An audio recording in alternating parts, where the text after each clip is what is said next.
आज मैं आपको जीएसटी के बारे में बताऊंगा। मैं आपको ये बताऊंगा कि आप जीएसटी ऑफिसर कैसे बन सकते हैं, आप जीएसटी इंस्पेक्टर कैसे बन सकते हैं। ये गवर्नमेंट जॉब्स में से one of the most demanded government jobs है और एसएससी सीजीएल की जितनी भी नौकरी हैं उन नौकरियों में भी बिल्कुल टॉप की नौकरी है, जो सिर्फ टॉपर्स प्रेफर करते हैं इस नौकरी को और टॉपर्स को ही ये नौकरी मिल पाती है।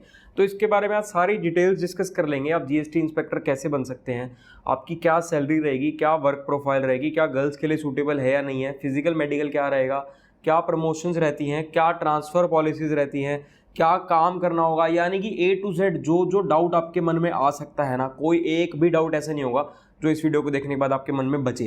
सारे के सारे डाउट्स क्लियर हो जाएंगे। बस वीडियो को आप लोगों को पूरा एंड तक देख लेना है। पूरा एंड तक देखने के बाद आपके मन में कोई डाउट नहीं होगा, हर चीज़ एक्सप्लेन कर दूंगा अच्छे से डिटेल में। नए व्यूअर्स को बता देता हूँ, मेरा नाम निशांत कपूर है और मैं जीएसटी इंस्पेक्टर हूँ और मैं एसएससी सीजीएल के अपने फर्स्ट अटैम्प्ट से, जो मेरा पहला अटैम्प्ट था, पहले अटेम्प्ट से ही मेरा सिलेक्शन हो गया था। मेरी ड्रीम पोस्ट थी, मुझे मिल गया था दिल्ली जोन में जीएसटी इंस्पेक्टर, जो कि मोस्टली सीजीएल एस्पिरेंट्स का ड्रीम होता है और बहुत कम लोगों को मिल पाता है, सिर्फ टॉपर्स को ही मिल पाता है। मैं आपको जीएसटी को ज्वाइन करने का एक नहीं पूरे 3 तरीके बताऊंगा और वीडियो को देखने के बाद आपको हर चीज समझ में आ जाएगी कि क्या आपके लिए नौकरी सूटेबल है या नहीं है, क्या काम करना है, कैसे नौकरी मिलेगी, कोई भी डाउट नहीं बचेगा आपके मन में।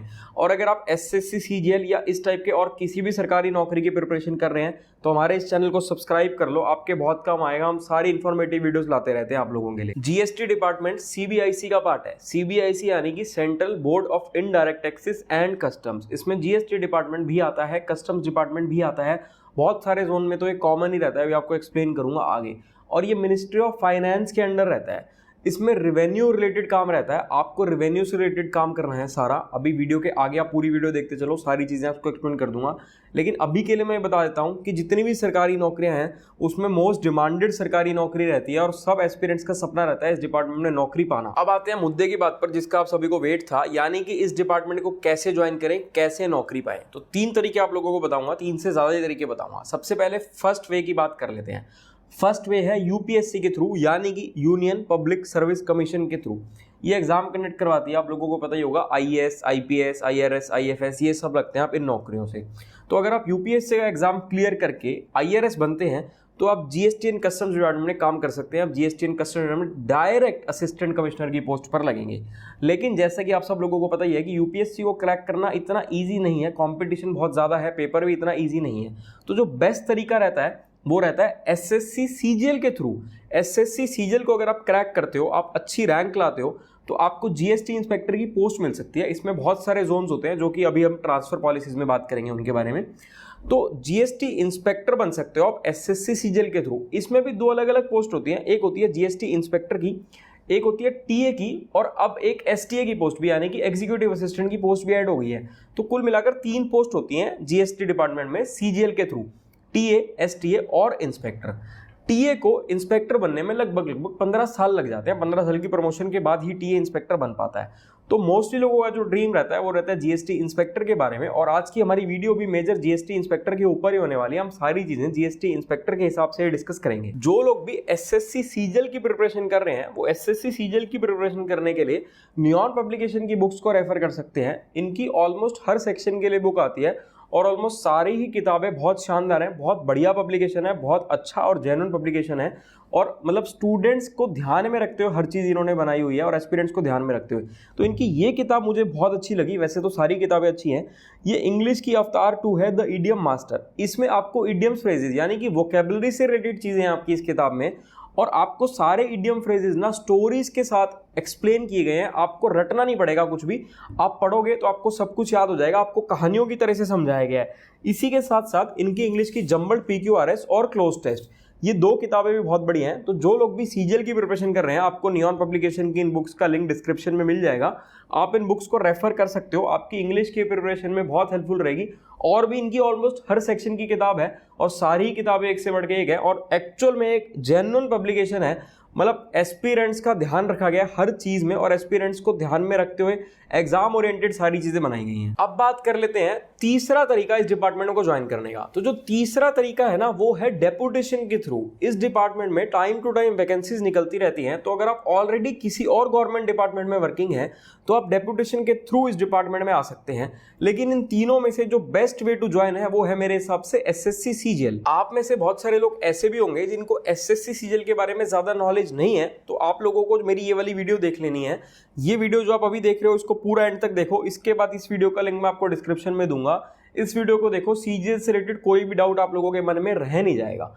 अब जो लोग ट्रांसफर से रिलेटेड सवाल पूछते हैं उनको बता देता हूं कि देखो, जीएसटी इंस्पेक्टर पूरे इंडिया में होता है। ये जो हम बात कर रहे हैं सेंट्रल जीएसटी इंस्पेक्टर यानी कि सेंट्रल एक्साइज इंस्पेक्टर की। इसकी पोस्टिंग पूरे इंडिया में होती है। तो जब आप पेपर दोगे, आपके मार्क्स आएंगे, उसके बेसिस पर आपकी रैंक आएगी, आपका मेरिट बनेगा। उसके बाद आप जोन एलोकेशन फॉर्म फिल करोगे, यानी कि आपको कौन सा जोन चाहिए, फिर आपकी मार्क्स और आपके रैंक्स के बेसिस पर आपको जोन मिल जाएगा। तो इसमें भी जो मोस्ट डिमांडेड जोन रहता है वो रहता है दिल्ली जोन, क्योंकि एक तो मेजर जो मैं देखता हूँ सीजीएल की प्रिपरेशन करने वाले लोग हैं मोस्टली नॉर्थ इंडिया से हैं। उसके बाद दिल्ली जोन जो है ना, एक छोटा जोन है, बहुत बड़ा जोन नहीं है, तो ट्रांसफर ज़्यादा दूर नहीं होते। उसके बाद कनेक्टिविटी बहुत अच्छी है, चाहे आप कहीं के भी रहने वाले हैं आपको दिल्ली से कनेक्टिविटी अच्छी मिलती है। उसके बाद जो लोग यूपीएससी की प्रिपरेशन कर रहे हैं उनको भी दिल्ली में रहना बेटर रहता है यूपीएससी की प्रिपरेशन के पॉइंट ऑफ व्यू से। तो इस रीजन से Delhi zone most demanded zone रहता है और सिर्फ टॉपर्स को ही मिल पाता है। और इसी के साथ साथ दिल्ली जोन में ना जीएसटी वालों को कस्टम्स में भी पोस्टिंग मिलती है, यानी कि कुछ समय आप जीएसटी में काम करेंगे, कुछ समय आप कस्टम्स में काम करेंगे। यहाँ कॉमन रहता है, GST inspector as a GST inspector भी काम करेगा, एज अ कस्टम इंस्पेक्टर भी काम करेगा। तो आपको स्टार्टिंग में जो एक बार जोन मिल गया, आप लोगों का वही जोन रहेगा आप जब तक कि असिस्टेंट कमिश्नर नहीं बन जाते। यानी कि अभी आप इंस्पेक्टर हैं, जब तक आप प्रमोट होकर असिस्टेंट कमिश्नर नहीं बन जाते हैं तब तक आप लोगों को उसी जोन में ही काम करना है, आपको वहीं पर ही रहना है। आपका ट्रांसफर उस जोन से बाहर नहीं हो सकता। उस जोन के अंदर अंदर तो हो सकता है, उस जोन के अंदर जो भी एरियाज आते हैं वहां कहीं पर भी आपका ट्रांसफर हो सकता है। अब इसके बाद अगर हम प्रमोशंस की बात कर लें तो देखो, कुछ समय पहले तक प्रमोशंस काफ़ी स्लो थी, लेकिन अब धीरे धीरे काफ़ी इंप्रूवमेंट होती जा रही है और प्रमोशंस काफ़ी फास्ट होती जा रही हैं। तो जो इंस्पेक्टर लगते हैं वो इंस्पेक्टर के बाद जो उनकी फर्स्ट प्रमोशन होती है वो लगभग 5 से 6 साल में हो जाती है। एलिजिबल तो वो 2 साल में हो जाते हैं, लेकिन प्रमोशन 5 से 6 साल में होती है। और फर्स्ट प्रमोशन पर वो बन जाते हैं सुपरिटेंडेंट, जो कि एक गस्टेड ऑफिसर है, एक गस्टेड पोस्ट है, लेवल 8 की पोस्ट है। इंस्पेक्टर लेवल 7 की पोस्ट है, सुपरिटेंडेंट लेवल 8 की पोस्ट है। फिर सुपरिटेंडेंट के बाद उनकी जो नेक्स्ट प्रमोशन होती है वो होती है असिस्टेंट कमिश्नर, यानी कि जो डायरेक्ट यूपीएससी के थ्रू आ रहे थे वो डायरेक्ट असिस्टेंट कमिश्नर आ रहे थे, लेकिन आप इंस्पेक्टर से नेक्स्ट टू नेक्स्ट प्रमोशन में असिस्टेंट कमिश्नर बनते हैं। उसके बाद आप लोग डिप्टी कमिश्नर बनते हैं, उसके बाद आप लोग ज्वाइंट कमिश्नर बनते हैं, उसके बाद आप लोग एडिशनल कमिश्नर बनते हैं, उसके बाद कमिश्नर बनेंगे, फिर प्रिंसिपल कमिश्नर, फिर चीफ कमिश्नर, फिर प्रिंसिपल चीफ कमिश्नर। जनरली अगर मैं अभी करंट सिनेरियो की बात करूं जिसमें प्रमोशंस काफ़ी बेटर हो गई हैं, जो लोग एज अ इंस्पेक्टर ज्वाइन कर लेते हैं वो मुझे लगता है मोस्टली लोग ज्वाइंट कमिश्नर की रैंक तक पहुंच पाएंगे। और जो लोग काफ़ी यंग एज में ज्वाइन कर लेते हैं वो हो सकता है एडिशनल कमिश्नर तक भी पहुंच पाए। लेकिन अगर मैं एक जनरल लेकर चलूं तो मुझे लगता है कि जो इंस्पेक्टर्स ने अभी ज्वाइन किया है वो ज्वाइंट कमिश्नर की रैंक तक पहुंच पाएंगे। ये करंट सिनेरियो की बात है, फ्यूचर में हो सकता है प्रमोशंस और बेटर हो जाएं या हो सकता है कम हो जाए, फ्यूचर का कुछ नहीं पता, लेकिन मैं करंट सिनेरियो की बात कर रहा हूं। अब अगर इसकी एलिजिबिलिटी की बात कर लें, जीएसटी इंस्पेक्टर बनने के लिए क्या एलिजिबिलिटी चाहिए, तो भाई जीएसटी इंस्पेक्टर बनने के लिए वही एलिजिबिलिटी चाहिए जो एसएससी सीजीएल का पेपर क्रैक करने के लिए एलिजिबिलिटी चाहिए। यानी कि आप लोग मिनिमम ग्रेजुएट होने चाहिए, ग्रेजुएशन करी हुई हो। ग्रेजुएशन में कितने ही नंबर हो, कुछ लोग बोलते हैं 80% से कम है, कोई कहता है 60% से कम है, कोई नहीं पूछ रहा, कोई फर्क नहीं पड़ रहा। कोई भी ग्रेजुएशन करियो, बीकॉम करियो, बीटेक करियो, बीएससी करियो, उसके बाद चाहे पोस्ट ग्रेजुएशन भी करियो, चाहे आप डॉक्टर हैं, चाहे कुछ भी है, मिनिमम ग्रेजुएशन होनी चाहिए। कोई भी ग्रेजुएशन हो, किसी भी स्ट्रीम से हो, कितने भी नंबर हो, बस ग्रेजुएशन में पास होने चाहिए, तो आप सीजीएल का पेपर दे सकते हो और आप जीएसटी इंस्पेक्टर बन सकते हो। अब इसके बाद जिन लोगों का फिजिकल और मेडिकल रिलेटेड डाउट रहता है उसकी बात कर लेते हैं। अगर हम फिजिकल की बात करें तो आप लोगों का जो फिजिकल टेस्ट होता है उसमें बिल्कुल बेसिक साइकिलिंग और वॉकिंग करवाई जाती है। मेल्स को 1600 मीटर वॉक करनी होती है 15 मिनट में और 8 किलोमीटर साइकिलिंग करनी होती है 30 मिनट में। फीमेल्स को 1 किलोमीटर वॉक करनी होती है 20 मिनट में और 3 किलोमीटर साइकिलिंग करनी होती है 25 मिनट में। यही अगर हाइट की बात कर लें तो मेल्स के लिए मिनिमम हाइट होनी चाहिए 157.5 सेंटीमीटर, मिनिमम चेस्ट होनी चाहिए 76 centimetre with 5 centimetre of expansion. Females के लिए मिनिमम हाइट होनी चाहिए 152 सेंटीमीटर और मिनिमम वेट होना चाहिए 48 kg। इससे ज़्यादा हो सकता है, कोई प्रॉब्लम नहीं है, ये मैंने आपको मिनिमम बताया है। स्पेक्स की अगर बात करें, चश्मा लगा हो ना लगा हो कोई प्रॉब्लम नहीं है, चश्मे के साथ क्लियर दिखना चाहिए। 6/6 in one eye and 6/9 in another eye, यानी कि लेमन लैंग्वेज में अगर मैं बात करूं तो चश्मा लगाकर आपको बिल्कुल क्लियर दिखना चाहिए। एक चीज से दिक्कत है वो है कलर ब्लाइंडनेस से। आप लोग कलर ब्लाइंड नहीं होने चाहिए। अगर आप कलर ब्लाइंड हैं तो आप इस पोस्ट में नहीं आ सकते हैं, आपका रिजेक्शन हो जाएगा। नॉक नी, फ्लैट फुट, इन सब से कोई इशू नहीं है। अगर मेडिकल टेस्ट की बात करें तो मेडिकल बिल्कुल बेसिक टेस्ट होता है। जनरली तो क्या होता है, वैसे तो देखो जोन टू जोन ये चीजें डिफर करती हैं, हर जोन में डिफरेंसेस आ सकते हैं, लेकिन जनरली क्या होता है, आपको जो उसका एक गवर्नमेंट हॉस्पिटल आपको बता दिया जाता है, जैसे दिल्ली का जनरली आरएमएल हॉस्पिटल या जो भी एक गवर्नमेंट हॉस्पिटल बता दिया जाता है, वहां पर जाकर आपको आपका अपना अपॉइंटमेंट लेना है, डेट मिल जाती है, उस डेट पर जाकर आपका मेडिकल टेस्ट होगा। बेसिक टेस्ट होते हैं, कुछ ऐसा मुश्किल चीज नहीं पूछी जाती, ये सारी चीजें चेक होती हैं जो मैंने आपको बताया। ब्लड टेस्ट होते हैं, यूरिन टेस्ट होते हैं, बिल्कुल बेसिक चीजें होती हैं। यानी कि कुल मिलाकर कोई एक मेजर बीमारी नहीं होनी चाहिए, आप लोग मेडिकली फिट इंसान होने चाहिए। कुछ जोन में ऐसा भी हो सकता है आपको ये कह दिया जाए कि आप अपने डिस्ट्रिक्ट हॉस्पिटल से सीएमओ से करवा लें, तो ये जोन टू जोन डिफर करता है, इससे आप लोगों को कुछ फर्क नहीं पड़ना चाहिए। ये मैंने आपको बता दिया कि बेसिक होता है, आर्मी जैसा कुछ मुश्किल टेस्ट नहीं होता। अब अगर पैसे की बात करें कि कितना पैसा मिलेगा, कितनी सैलरी मिलेगी, देखो अल्टीमेटली तो सैलरी ही सब कुछ है ना। आप लोग इतनी मेहनत करके नौकरी पाते हो, नौकरी क्यों करते हो? देश सेवा, ठीक है, देश सेवा भी करनी है, नौकरी भी करनी है, सब कुछ करना है, लेकिन सैलरी सबसे इंपॉर्टेंट है। तो ये लेवल 7 की 4600 ग्रेड पे की नौकरी होती है। इसमें आपके जितने भी कंपोनेंट्स होते हैं सैलरी के साथ, डीए, एचआरए, टीए, सब कुछ अगर हम मिला लें तो अप्रोक्सीमेटली इनिशियल ग्रॉस सैलरी आपकी लगभग 85 to 90,000 बन जाती है।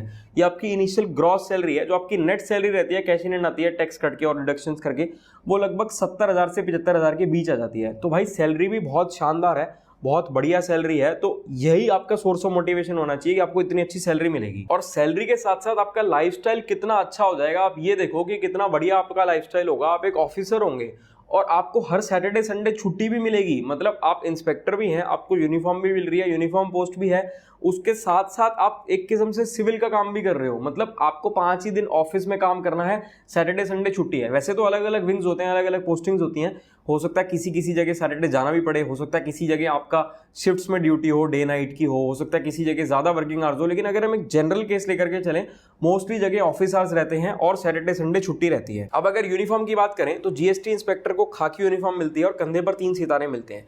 लेकिन जनरली ये लोग सिविल क्लोथ्स में ही रहते हैं, जनरली यूनिफॉर्म पहनते नहीं है। ऐसा नहीं है कि यूनिफॉर्म पहन नहीं सकते, कोई रोक नहीं सकता यूनिफॉर्म पहनने से, यूनिफॉर्म पहन सकते हैं, इनकी यूनिफॉर्म है, लेकिन जनरली पहनते नहीं है। जब कभी जरूरत होती है, जब कभी ऐसा कुछ होता है तभी पहनते हैं, नहीं तो मोस्टली सिविल में ही रहते हैं। अब कुछ लोगों का डाउट रहता है कि क्या बीएड रख सकते हैं, तो कोई प्रॉब्लम नहीं है, आप लोग बीएड रख सकते हैं, बीएड रखने में कोई प्रॉब्लम नहीं है। लेकिन ये तो आपके ऊपर है कि आप अपने आप को कैसे वेल ग्रूम्ड रखना चाहते हैं।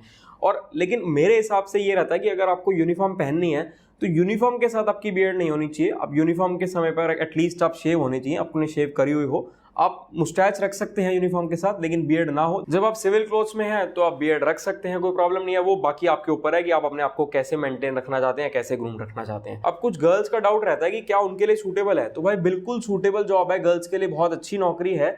इसमें डेस्क जॉब, फील्ड जॉब, दोनों तरीके की नौकरियां होती हैं। आप डेस्क जॉब भी मिल सकती है, आपको फील्ड जॉब भी मिल सकती है। ये चेंजेस भी होते रहते हैं, ट्रांसफर्स होते रहते हैं। बाकी रिक्वेस्ट भी कंसीडर कर ली जाती है। अगर आपकी कोई जेन्युइन रिक्वेस्ट है, आप कोई रिप्रेजेंटेशन लगाएं, कोई रिक्वेस्ट लगाएं, तो वो कंसीडरेशन भी होती है। तो गर्ल्स और बॉयज दोनों के लिए ही बहुत शानदार और बहुत बढ़िया नौकरी है। अब अगर वर्क प्रोफाइल की बात करें तो एक काफी वास्ट डिपार्टमेंट है, बहुत बड़ा डिपार्टमेंट है, बहुत अलग अलग टाइप की पोस्टिंग्स मिलती हैं, आपके ट्रांसफर्स होते रहते हैं, पोस्टिंग्स चेंज होती रहती है। और जैसे कि दिल्ली जोन में कस्टम्स भी आता है, तो कभी आपकी पोस्टिंग जीएसटी में भी होगी, कभी आपकी पोस्टिंग कस्टम्स में भी होगी। बहुत सारे विंग्स हैं अलग अलग। जैसे कि अगर पुलिस की बात करें, पुलिस स्टेशन होता है, ट्रैफिक पुलिस होती है, हेडक्वार्टर होता है, ऐसे ही इसमें भी बहुत सारे अलग अलग विंग्स होते हैं। किसी विंग का काम है इवेजन को रोकना, कि कहीं मतलब अल्टीमेटली तो इवेजन ही रोकनी है हर विंग ने ही, कि कहीं पर भी टैक्स का इवेजन नहीं होना चाहिए, प्रॉपर टैक्स डिपॉजिट होना चाहिए। इसमें इंटरनली अलग अलग विंग्स हैं। कोई विंग ऐसा होगा जो इवेजन को रोकेगा, कोई विंग ऐसा होगा जो ऑडिट्स करेगा कि सब कुछ ठीक हो रहा है नहीं, कुछ रेंजेस होंगी, रेंज ऑफिसेज होंगे कि सब कुछ स्मूथ फंक्शनिंग हो रही है, हर चीज हो रही है। लेकिन अल्टीमेटली क्या है, अल्टीमेटली इवेजन को रोकना है, स्मगलिंग को रोकना है। यहीं जब आपकी पोस्टिंग कस्टम में होगी तो आप पोर्ट्स पर रहेंगे, आप एयरपोर्ट पर भी रहेंगे, वहां आपको स्मगलिंग रोकनी है। मतलब हाँ, अब बिल्कुल हर जगह आप देश की सेवा कर रहे हैं, लेकिन वहां तो बिल्कुल ऐसा है कि देश में कुछ भी स्मगलिंग नहीं होनी चाहिए। देश की सिक्योरिटी बहुत जरूरी है आपके लिए। कुछ लोग छुट्टियों के बारे में पूछते हैं कि छुट्टियां कितनी मिलती हैं, तो भाई छुट्टियां काफी मिलती हैं। जैसे कि हर सरकारी नौकरी मिलती है, उसी तरीके से यहाँ पर भी आपको छुट्टियां मिलती हैं। जो लोग पावर के बारे में पूछते हैं, तो भाई पावरफुल नौकरी तो है ही, एग्जीक्यूटिव पोस्ट है, एग्जीक्यूटिव पावर्स हैं, बहुत पावर्स हैं आपके पास। लेकिन पावर को ना गलत वे में यूज नहीं करना चाहिए, ना वैसा सोचने चाहिए। आपको पावर को पॉजिटिव वे में यूज करना है, आपको देश की सेवा करनी है। कहीं पर भी टैक्स इवेजन हो रहा है, कुछ भी हो रहा है, आपको वो रोकना है। और जो बिल्कुल कंप्लाइंट है, जो लॉ अबाइडिंग है, जो सारे लॉस को फॉलो कर रहे हैं, सारे कंप्लाइंसेस कर रहे हैं, उनको आपको सेव करना है और उनका आपको ध्यान रखना है। अब अगर लाइफस्टाइल की बात करें तो देखो, हर सिक्के के दो पहलू हैं, कई फायदे भी हैं तो कहीं नुकसान भी हैं। उसी प्रकार से इस नौकरी में भी फायदे भी हैं, नुकसान भी हैं।